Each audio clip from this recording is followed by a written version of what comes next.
चलिए sir. Dear students, today I will discuss about the process of regeneration and healing. Sir बीच में आइए sir थोड़ा। In the last class, इधर घुमाइए ना camera. In the last class, I had told you about the various features of acute and chronic inflammation. Following the inflammation, there is process of healing and repair. Today, I will discuss in detail about the various process of degeneration and healing. Before proceeding into the degeneration and healing, I will discuss about the cytokines and growth factors.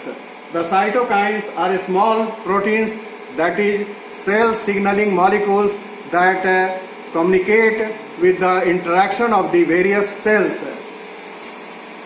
That is aid cell to cell interaction and communication. They are released by cells that affect the behavior of other cells and sometimes the releasing cells itself.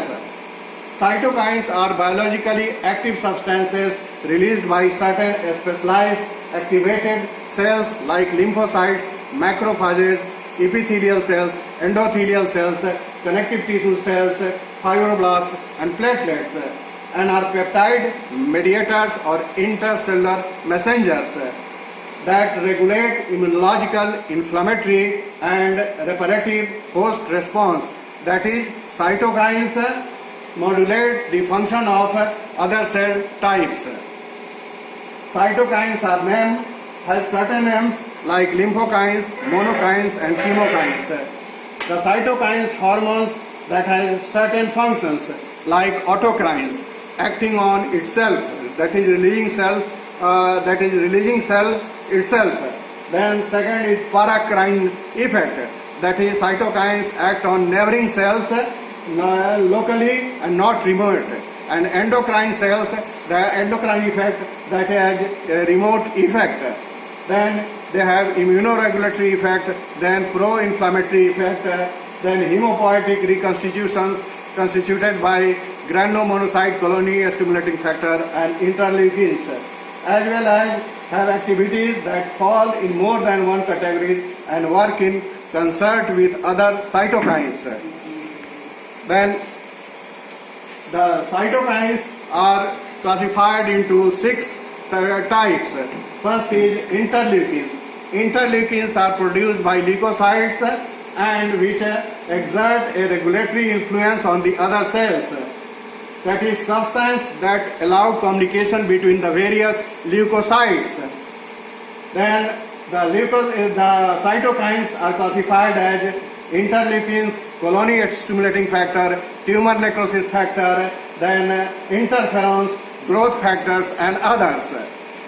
The interleukins are classified as interleukin 1, interleukin 2, interleukin 3, interleukin 4, interleukin 5, interleukin 6, interleukin 7, then interleukin 8, interleukin 9, interleukin 10, interleukin 11, interleukin 12, interleukin 13 and interleukin 17. That is T helper cells, interleukin 17 cells. Then second is colony stimulating factors like granular monocyte colony stimulating factors, then granulocyte colony stimulating factors and monocytes colony stimulating factors. Third is tumor necrosis factors, that is tumor necrosis factor alpha and tumor necrosis factor beta. Then interferons. Interferons are interferon alpha, interferon beta, interferon gamma. Then growth factors. I will discuss growth factors in the succeeding slides. Then others like chemokines, I will discuss later on. Then others like transforming growth factor beta and leukemia inhibitory factor. Then lymphokines are biologically active substance produced by activated lymphocytes. Monokines are biologically activated substance produced by monocytes, macrophages, and chemokines are mediate chemoattraction between the cells. The cytokines, lymphokines, the various lymphokines are affecting macrophages like migration inhibiting factor, macrophage activating or aggregation factor, then macrophage chemotactic factor. affecting lymphocytes like blastogenic or mitogenic factors, then T cell growth factors and beta cell growth factors, affecting granulocytes, chemotactic factors and colony stimulating factors, then affecting cultured cells, lymphotaxins, then interferon and tumor necrosis factors, then others skin reactive factors and transfer factors. Similarly, chemokines are family of small proteins expressed by certain cell types that act primarily on the leukocytes, and act as chemoattractant and activators of the leukocytes. Then the various chemokines are CXC. CXC typically involved in neutrophil action. Then CC. These are act on all the cells except neutrophils. Then C that act on the lymphocytes especially. Then CX3 is fractalkine. It is two types, surface bound protein and soluble form.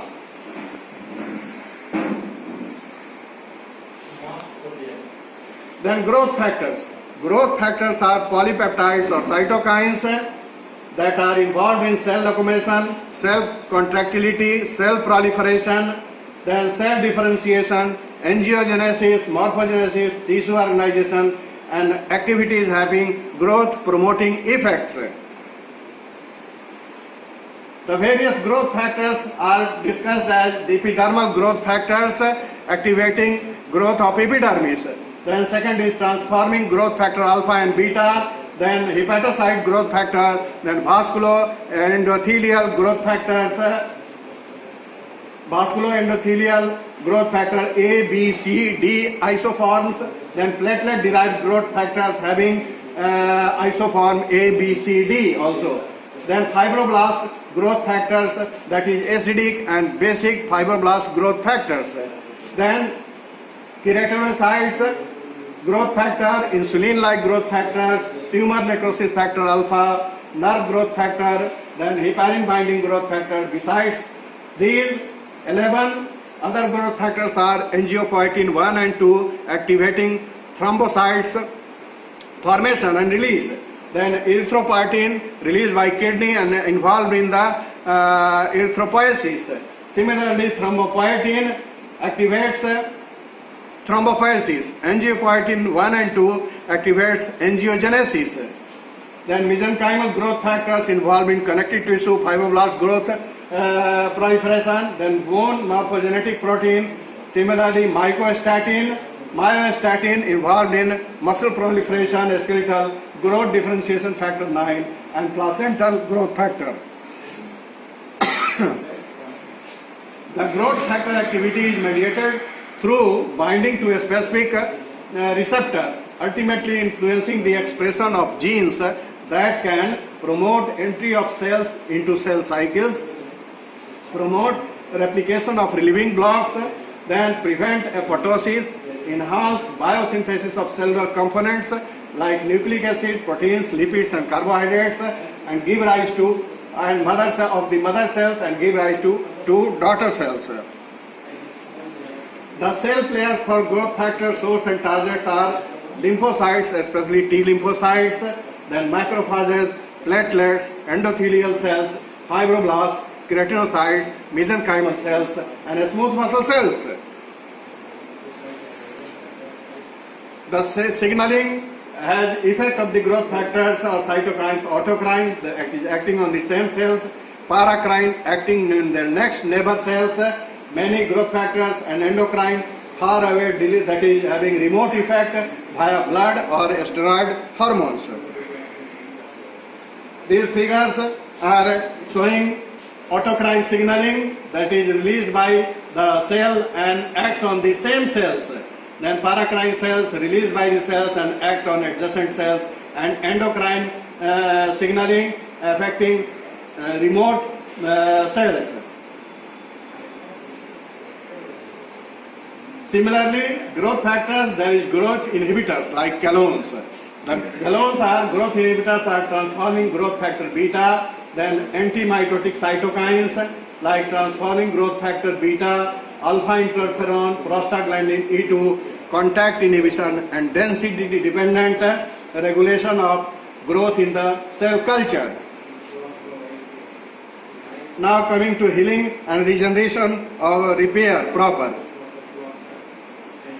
The regeneration growth of the cell to replace lost tissue by the same type of the original tissue.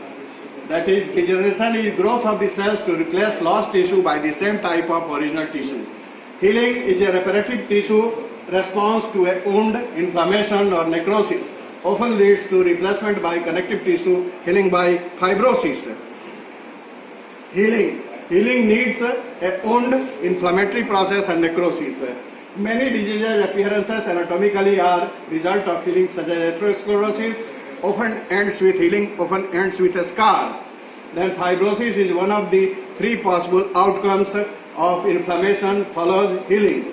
It requires a connective tissue scaffold. Healing requires a connective tissue scaffold, and fibrosis occurs in proportion to damage of the extracellular matrix.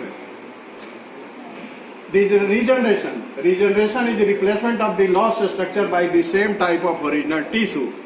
Then it is dependent on the type of normal turnover of the original tissue, can be differentiated from compensatory growth. If there were no regeneration, there would be no life. And if everything regenerated, there would be no death. So all organisms exist between the two extremes. Regeneration. If the connective tissue framework is intact and the cells are not post-mitotic, that is, connective tissue framework is intact, reticulin fibers are intact, and cells are not post-mitotic, then complete restoration of the structure and function of the tissue is possible. That is, baseline cell population that has property of the proliferation, differentiation, and this occurs through stem cells and apoptosis. So the regeneration occurs through stem cells. I will discuss in the next class stem cells technology. Then these phases of your cell cycle: pre-synthetic phase or G1 phase, growth phase, pre-synthetic, then synthetic phase, growth and DNA synthesis, then pre-mitotic phase, growth and final preparation for cell division, and then mitosis phase, that is including prophase, metaphase, anaphase, telophase, and cytokinesis, division of the cytoplasm. The cell cycle G1 quiescent, not a very long or dominant phase, G1 pre-synthetic phase, but cell growth taking place. A synthetic phase which have continuous turnover have longer or larger synthetic phase DNA synthesis. Synthetic phase of tumor cells can be prognostic. G2 or pre-mitotic, if you will, post-synthetic or mitotic phase including prophase, metaphase, anaphase, telophase, and cytokinesis. The cell types are according to regenerative mode. The cells are divided into following cell types.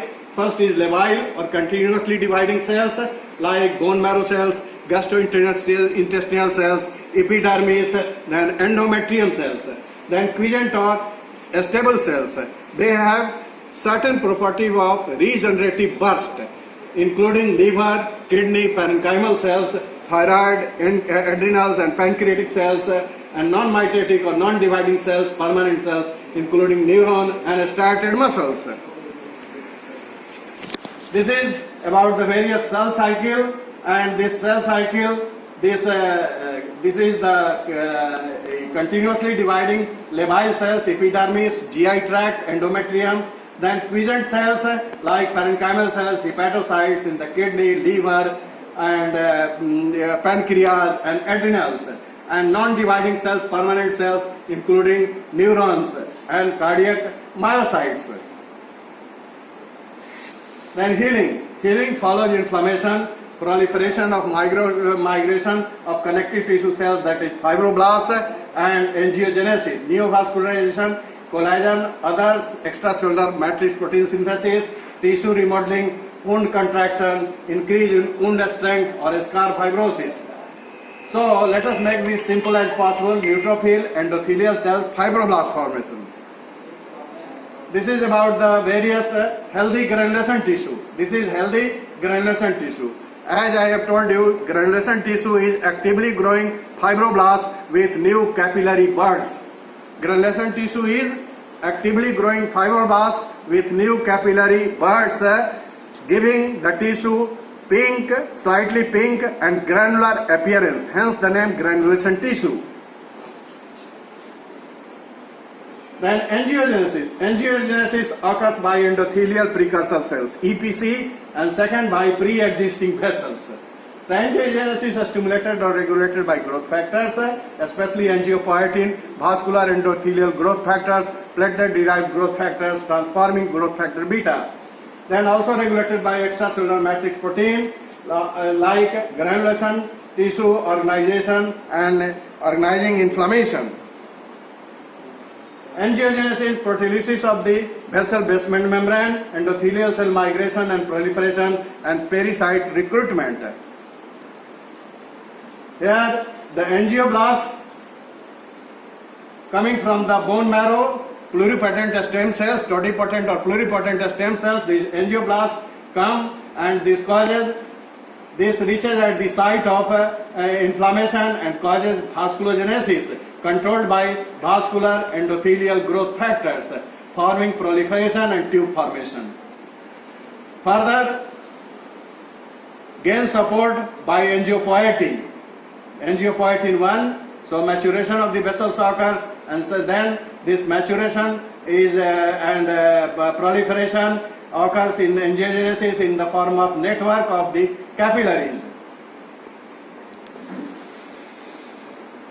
Two types of angiogenesis I have told you from the endothelial precursor cells. These are endothelial precursor cells, angioblasts are in the bone marrow, homing to the sites of injury, and these proliferate capillary plexus and mature network.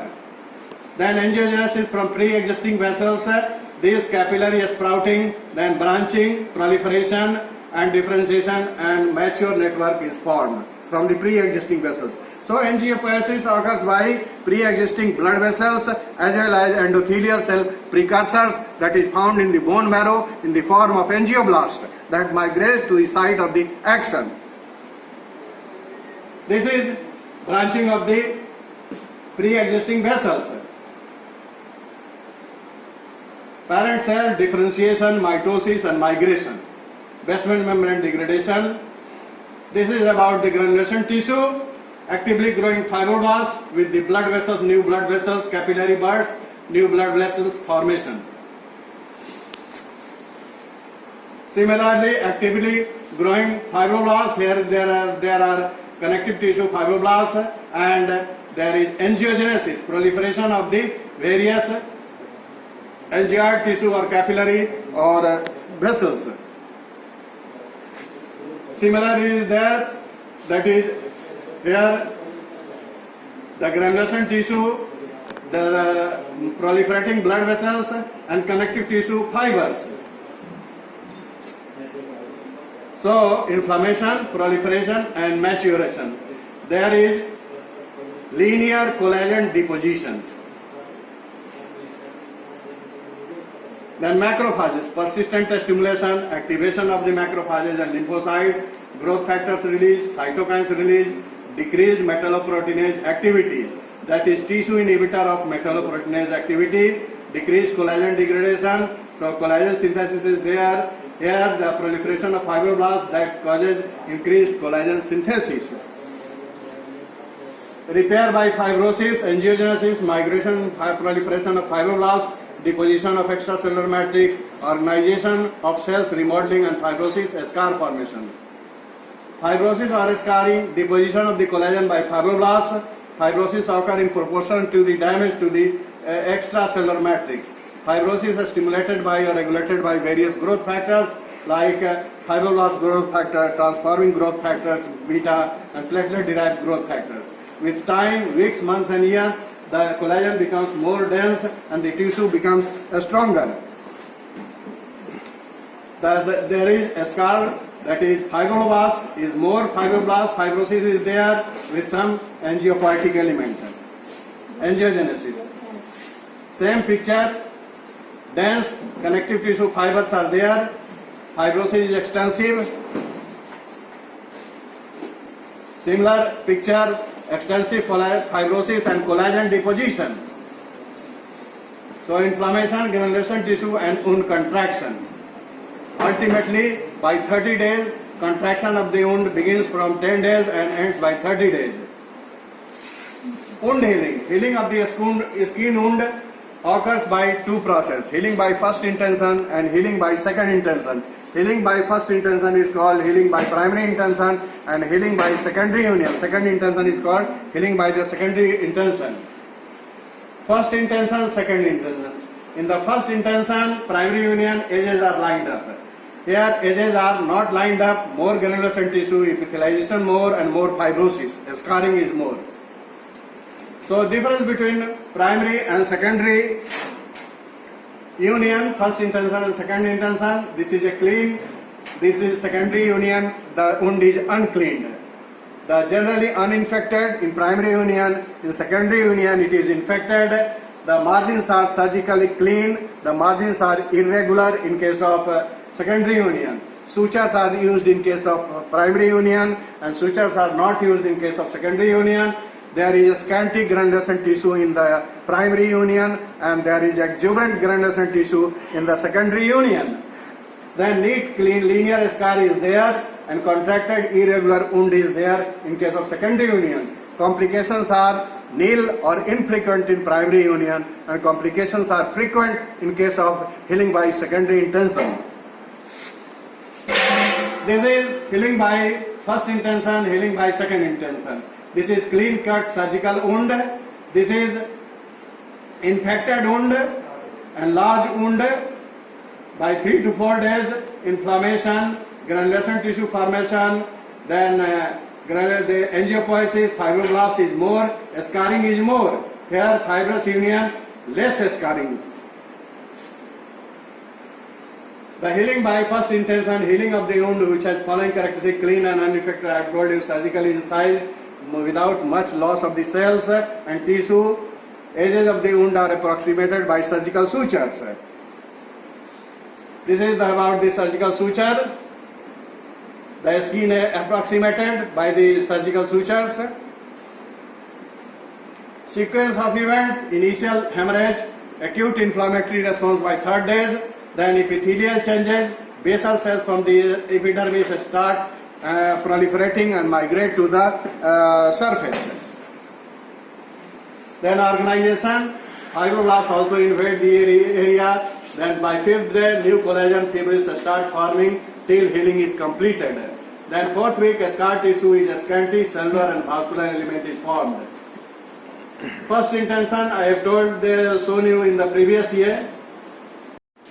This is exuberant granulation tissue. Healing by secondary union. Healing of the secondary union following characteristics: open with a large tissue defect, at times infected, having extensive loss of cells and tissue. The wound is not approximated by surgical sutures and left open. This is of the scar of the burn. Large extensive area is involved. Then sequence, similar to primary union, large wound may be infected, edges are not blood closure, healing is slow, a large scar is formed and contraction of the wound occurs.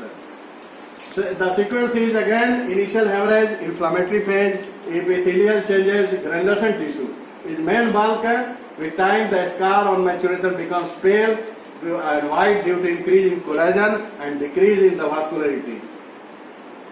And specialized structures like sweat glands and hair follicles are absent in case of healing by the secondary intention. Sequence of events: wound contractions not seen in primary healing, presence of bacteria, contamination delays wound healing. This is the healing by a large wound gap. This is large wound gap.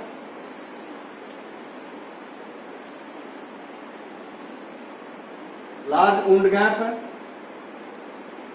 This is healing by fibrous union. More fibrosis, wound contraction is there.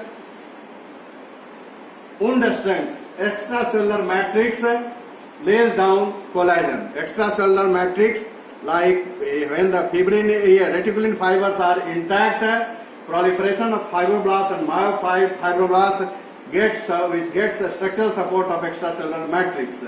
Extracellular matrix has 5 components: collagen, adhesive glycoprotein, then mesoscale membrane, elastic fibers, and proteoglycans. Fibrosis occurs in proportions to damage of extracellular matrix.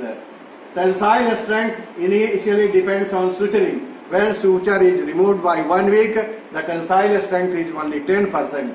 And within 3 months, the tensile strength is 70 to 80% of the normal, followed by cross-linking of the collagen.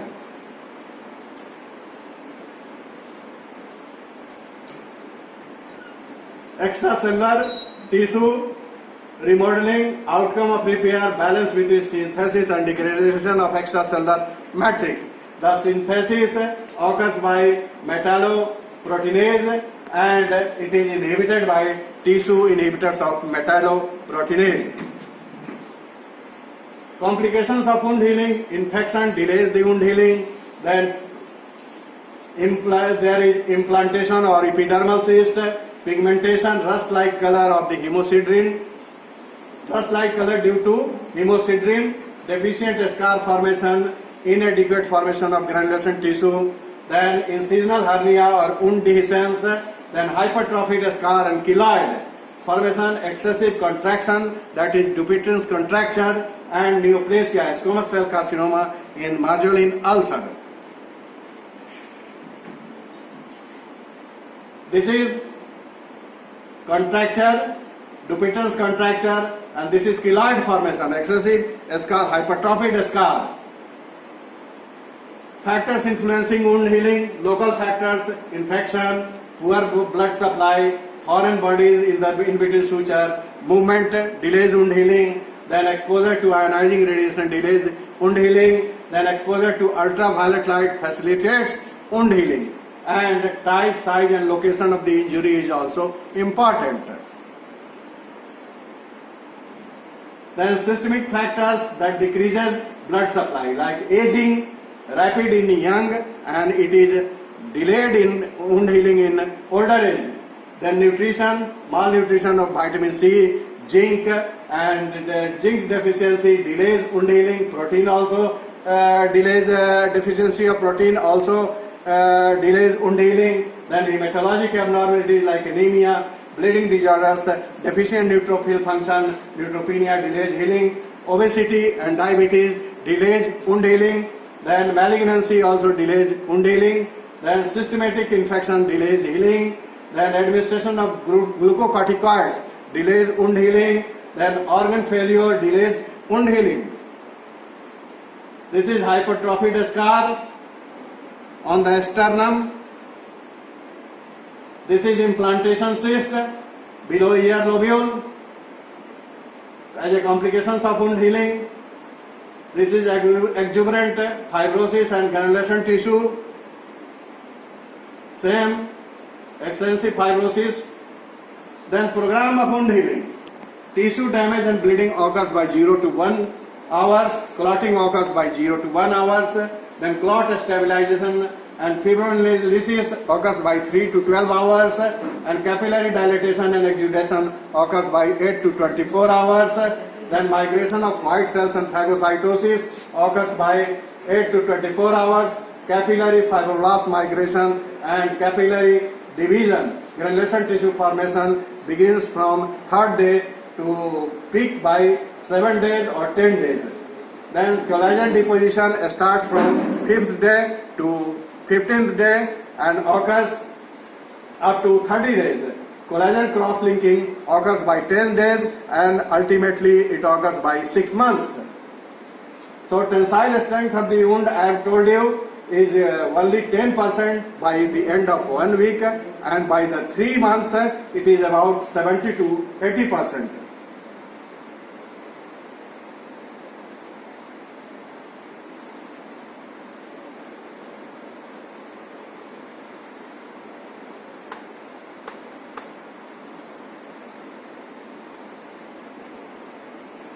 Thank you. This is about, in short, about the various process of regeneration and wound healing. Thank you.